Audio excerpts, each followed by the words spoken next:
Fait que souvent, je raconte aux gens comment j'ai commencé le projet. En fait, c'est que moi, j'ai travaillé comme formateur en milieu de travail pendant 20 ans.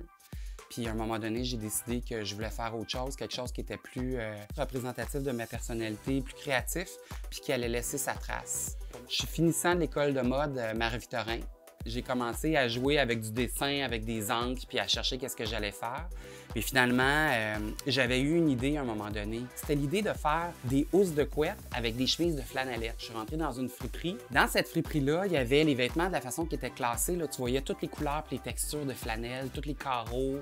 Tu sentais là, la chaleur puis la douceur. Puis je m'imaginais des décors super urbains avec des housses de couette faites avec des chemises recyclées. Fait que des chemises en flanellette, on est passé à des produits pour le quotidien, des produits qu'on utilise, mais pas juste des produits pratiques. Mais moi, je voulais aussi design.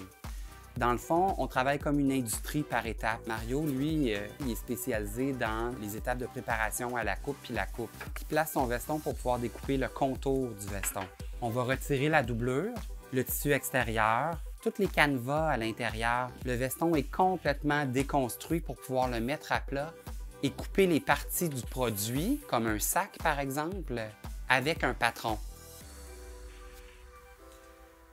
Ce que je trouve intéressant, c'est d'aller dans un endroit où il y a des vêtements usagés, une friperie, un centre de liquidation. On les choisit aussi pour leur mandat quand c'est un organisme d'insertion, par exemple. On se rend compte qu'il y a beaucoup de gaspillage dans le vêtement. Les gens vont porter des vêtements une, deux, trois fois ou des fois jamais. Ils vont en disposer pour les donner à quelqu'un d'autre, mais il y a quand même eu beaucoup d'efforts mis dans la réalisation, par exemple, d'un veston ou d'un pantalon. Il faut respecter ce qui a été fait auparavant et si on n'en a plus besoin comme un veston, bien, on peut le transformer en d'autres choses. Ensuite, ça revient de chez la couturière. Donc, on a une équipe qui fait l'assemblage des sacs, par exemple. Puis ce qui est le fun, c'est qu'on peut voir à l'intérieur du sac les poches qu'on avait gardées quand on a coupé tous les détails, les poches intérieures, les poches extérieures du sac, la ceinture. Puis c'est toujours une surprise à chaque fois parce que c'est toujours des matières différentes. Chaque sac est unique parce qu'il y avait des détails différents. Fait que quand on l'ouvre, on retrouve ce qu'on avait vu quelques jours avant la confection. Ça fait toujours une surprise, c'est toujours nouveau à chaque fois. Regarde comment ça va être le fun. J'ai plein de choix de combinaisons. Ça, c'est toute la collection d'été, là.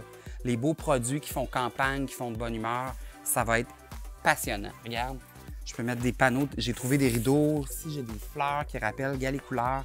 Ça s'harmonise tout. Aussitôt que tu les mets ensemble, c'est comme de la magie. Ça va ensemble. Ça attendait juste de faire ça. La remake, c'est ça. C'est de faire de la magie avec des déchets. Je capote.